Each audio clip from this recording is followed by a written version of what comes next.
hour-long chunks.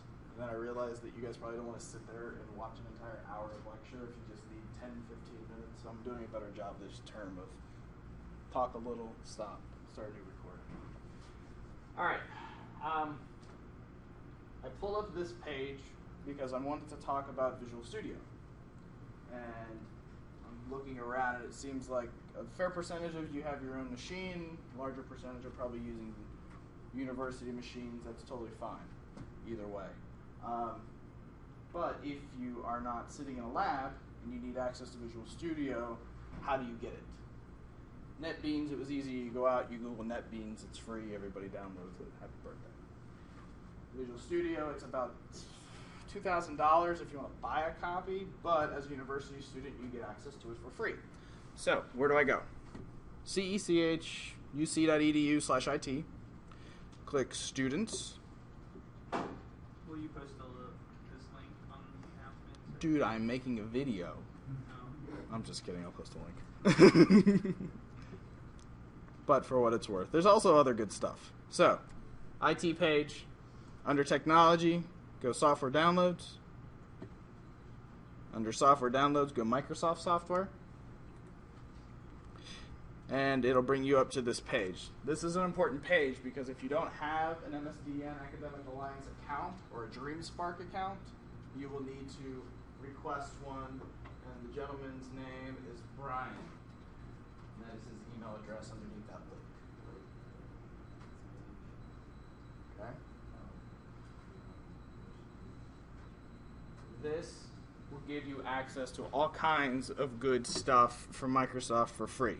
So at the bottom here is the MSDNAA website link. You log in, and you can download Visual Studio 2012, Visual Studio 2013, BizTalk Server, SQL Server, Microsoft System Center, any version of Windows that you're interested in, any version of Windows Server that you might be interested in. There's even random obscure software like Visual Fox Pro that I don't know anybody who actually uses it, but hey, it's out there if you want to download it. It's from like the mid to early 90s. It's a database. It's like pre-access. So, good site if you're looking for stuff that people normally pirate. But my point was, that's where you go and download Visual Studio. Now you'll see both Visual Studio 2012 and 2013. The difference is that they made an update to the .NET framework, which is like 0.0.01. So they went from 4.5 in 2012 to 4.5.1 in 2013. What that means to you is that it doesn't matter. You can pick either or. Okay? If you want to be on the bleeding edge, 2013. If you don't, 2012. Yeah. Can you show me this again? Sure. Somebody wants to see how to get here. I just Googled it. There you go. There's a professional. CECH.uc.edu/IT. Under Students. You typing still?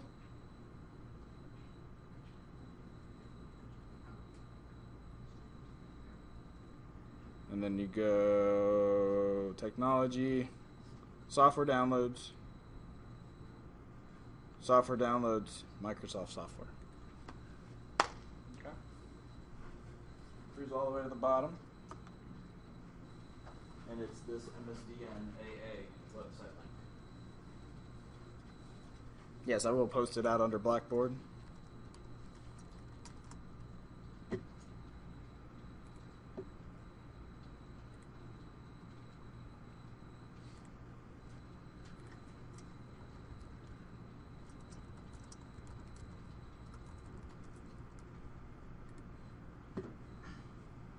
There you go. Okay. Nope, there's that bunny again.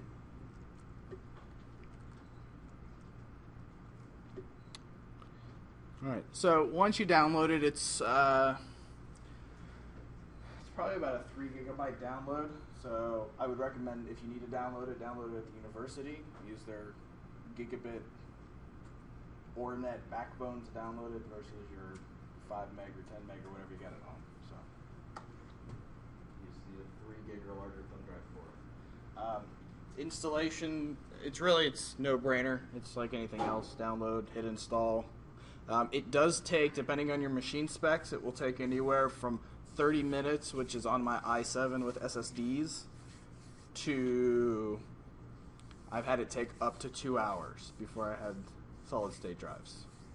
So it's one of those you hit start and maybe you go to bed, maybe you go have dinner, maybe you go see a movie.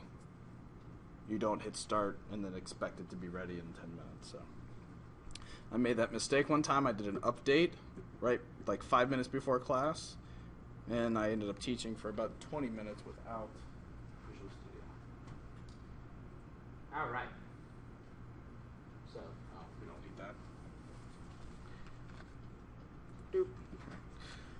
So once you launch Visual Studio, and if you launch it on one of the machines here for the first time, you actually won't get this first. You're going to get a little box that pops up in the middle, and it's going to say, what type of development environment do you want? It'll say things like C++, C#, generic development, web development, Visual Basic, and it has like 3, 4 other ones. C# development environment is the option you want. Once you click that, you'll come to a screen that looks something like this. So this is Visual Studio. It is the primary development environment for any .NET development that you're going to do. So what does that mean to you and I? That means you can do C# development, VB.NET development, C++.NET development, ASP.NET development. The last I read, I think there is a plugin where you can do PHP development. You can do HTML, JavaScript, CSS, all within Visual Studio, and there are plenty of plugins to do other kind of obscure languages. You can do F# development. I think there might even be a Ruby plugin. I think it still compiles to .NET, but it's Ruby. So if that's your thing.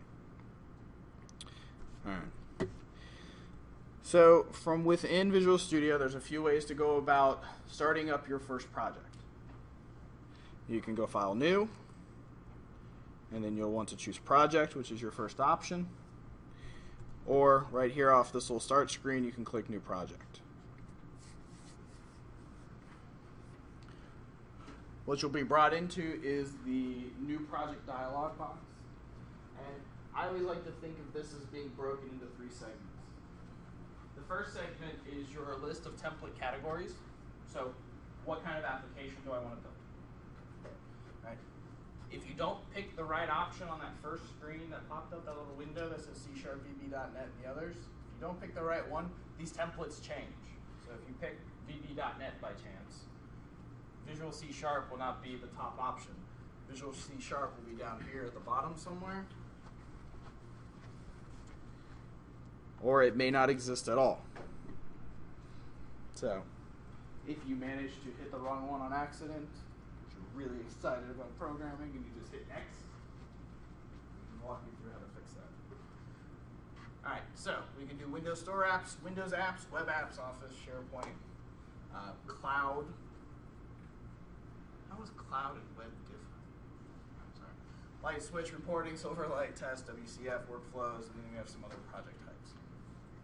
So these are categories, so you want to kind of identify what we're going to do. In this class, we're going to be doing Windows development, and then our templates will actually change depending on the option we choose on the far left side. Right now we see things like ASP.NET, the XAML apps, all of these things which are not standard Windows forms. So by selecting Windows, you'll see where you have Windows Form app, WPF apps, console apps, class libraries, portable class libraries, Windows services if you want to create a service on your Windows machine, and then some other library options. For today's class, we're just going to do a Windows Form application. We're going to kind of start there. Okay? So click on the Windows Form application template. Then at the bottom of the screen, or of this window, you'll see that you have name, location, solution name. The name is the name of the project. What do you want this project to be called? Now, what validity does that have with anything? The project name becomes the name of the executable that your program compiles into. So if you want your application to be called Bunny Rabbit Pumpkin Pie, then that's what you type in that box. Your project will be named Bunny Rabbit Pumpkin Pie. When it compiles, you'll get bunnyrabbitpumpkinpie.exe. If we're trying to go for something that doesn't have a .com, I'm just thinking of random things. If you want something a little more specific, whatever that case may be, that's what you put in there. Can it be changed later? Yes. But this is your first shot at identifying the name of this project or the executable that it compiles into. So I'm not going to call it Bunny Rabbit Pumpkin Pie. I'm going to call it my week 1 app. Location, obviously, is where does this get saved to? Where does it go? By default, it goes under your Documents folder, Visual Studio 2013/projects. You'll notice that the solution name below it also says week 1 app, so it took the project name by default and made it the solution name. So what's going to happen is it's going to create a folder with the solution name and then put a project inside of that solution folder. And you end up with this hierarchy. Alright, so does anybody need some help getting to this point? So launch Visual Studio, new project. We're selecting Windows. Windows Form Application is our template. You can name it whatever you want, and if you have a preference on the location, if you want to save it somewhere besides on the machine you're on, if you have a thumb drive, for example, you can point it to save to that thumb drive. All right. Go ahead and hit OK. Visual Studio will go through a scaffolding process where it's going to pre-generate, based on that template, your development environment, what you're going to build, and it will present you with a blank form. All right, so when you were doing Java development, you were using frames, right? You would declare a frame variable, or you would inherit from a frame variable. You would then declare some graphics or some buttons or some stuff in that frame and then run it, and eventually you'd end up with a window. It was very complicated, very tedious. If you did it wrong, it wouldn't compile. If you did it right, the button still may not show up if you didn't have your XY coordinates in the right spot and all that good stuff. Visual Studio, all of your buttons and other references exist inside of what's called the toolbox. I'm going to move this property box out of the way for a minute. Common controls are things like text boxes, labels, buttons, scroll bars, date time pickers, combo boxes, list boxes, radio buttons, check boxes, all kinds of good stuff. To add the button to the form, you find the control you want, you click on it, you drag it, you drop it on the form. Ta-da! And that's it. That's how you do your form design in C#.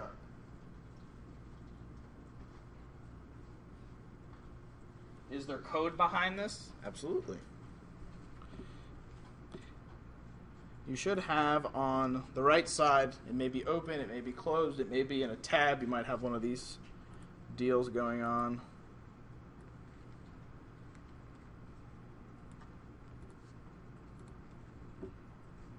You may have a screen. It probably looks more something like this. So you have the Solution Explorer, the Properties dialog box, Toolbox, and your form. This form that you're seeing on the screen is form1.cs. That's your form file. The .cs means that this is a C# class library. So it's a class file. If we click on that, and then up here there's a little toolbar there, and it's got these double angled brackets. That's your view code button. That's how you view the code. If you were to double click on that file itself, it'll just take you to the visual form. If you hit the view code button, and I'll tuck my toolbar out of the way, it'll bring you into this code page. So this is where all of your, this is where the magic happens. This is where all your work and all your code actually goes to make the form do something. Underneath it, you'll also notice you have form1.designer.cs. That file is where all of the code for that button and the form reside. So within C#, it actually breaks your code into different segments. It does what are called partial classes. You'll notice here that this class is considered a partial class. I'll get into that in more detail later, but basically what that means is that you can have one class. So in Java, the concept was one file per class. File name, class name had to match. In .NET, you don't have that restriction. They say it's best practice that your file name and your class name match. Otherwise, you'll be searching for classes and not know what file it's in. But it's not required. You can have more than one class in a file. So you can have 2 classes, 3 classes, 4 classes inside of one file. Again, not always recommended, but you can. And now with partial classes, you can take one class and split it across 2 files. So you can put some of the code in one file, you can put some of the code in another file. What's the advantage of doing that? Well, when you have a graphical designer that stores all kinds of XY coordinates and, well, that's not what I wanted, and other stuff, like this, that may look a little more, here, let me do this for you guys. That may look a little bit more like what you remember doing in Java. Declare a button, set the name, set the size, set the text, set the color, blah, blah, blah, positioning, and so forth. This gets in the way of actually writing the code that you need to do work. You want to worry about what happens when they click the save button. You don't want to worry about the position of that button on the form.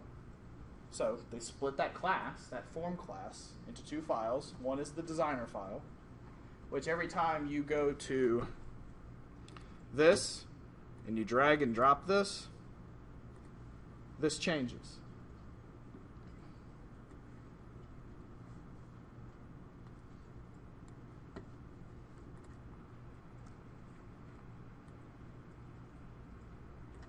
So here's the location, the XY coordinate. Here is the size. I grab this, I drag this, I drop it. I click back for a refresh. And it updates. Inversely, I can make changes here, hit save, and the designer will refresh as well. So those 2 are linked. What you see on the right is the code that renders what you're seeing on the left. So if you didn't want to use the designer and you're just all about coding it up, you can write the same code to generate this form. You don't have to use the designer. You're either really gung-ho about programming or there's something that may possibly be wrong with you. But if you prefer to code it versus just drag and drop some stuff on the form, that's your choice. All right, so buttons, real easy. What other stuff can we build? Get that out of the way. Pull back out the toolbox. So we have down here in the bottom, we can have a text box. We can have another text box. One thing that I've always found to be a little annoying, but it is the nature of the language, is that if you want to put a label on those boxes, you have to drag a label control out onto the form and align it with the box, and then you have to update that text to make it say what you want. It's not as simple as just type into the form. So that's just is what it is. All right, so how do we then give this some structure? How do we make this look like what we want? So instead of having these say label 1 and label 2, I want this to be like a login form. So I want to say username, password, and then the button says login. So to do that, you'll want to look at your properties. And you may have noticed with these side panels, there's a thumbtack that you can push that will lock it, or you can, if you've got a small screen, you hit the thumbtack and it'll slide out of the way, and then you can pull it in and out as you need to. So if you're on a small screen or just need a lot of space, you can use that. what I pulled up here is the properties dialog. The properties dialog is context sensitive, so that means depending on which control has focus, that properties dialog changes and shifts. So label 1 has focus on the designer.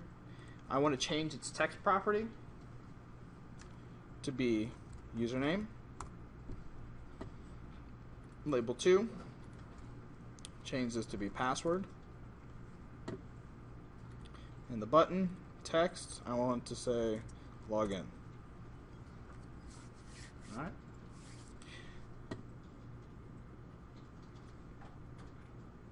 So I'll just tuck that out of the way. Save. So we now have a form, but we want to test it. Make sure that it works, make sure it does what we want it to do. How do we go from this to something usable? It's a giant green start button at the top there. That start button kicks your application off in debug mode. So that means that it's going to launch the program, it's going to attach the debugger to the program, and then it will actually launch for you as if it was being started by a double click or a shortcut or something like that. So you're actually experiencing the program running live, but behind the scenes, Visual Studio is attached, and it allows you to debug. And we'll talk about that a little bit as well. So you click Start, and here's our form. Get our own little app icon in the bottom corner here. Fully interactive. I mean, this is the program running. So I can say Steve, our password, log in. I can click the login button. Okay. So, question. What's wrong with this login form? Doesn't do anything. Okay. Yes. Is there anything obvious about the aesthetics of this login form? Password is plain text. All right. Thank you. So we'll go back. We'll click on our password. We'll go to Properties. And cruising through the properties, what property do we want? What property do we want to modify to make this a password field? Huh?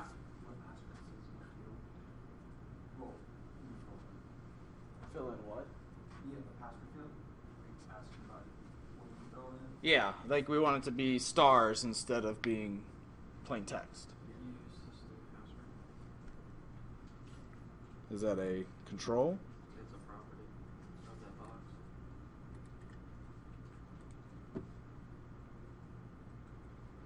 I don't see system password.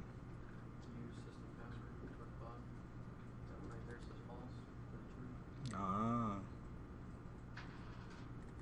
Yes. I thought you said system password, not use system password.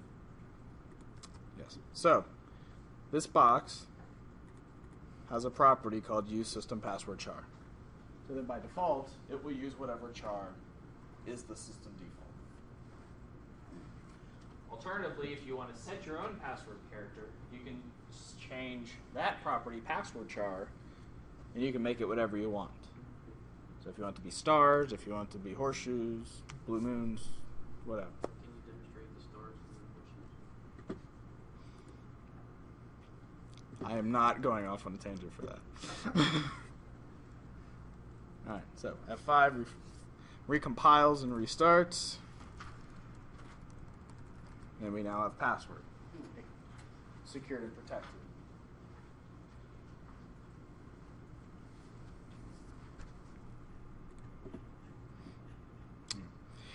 If at any point while you're running your program you want to run it without the debugger, if you go up to the debug menu, you can choose start without debugging, or if you prefer to use keyboard shortcuts, Control F5. To start with debugging, just press F5.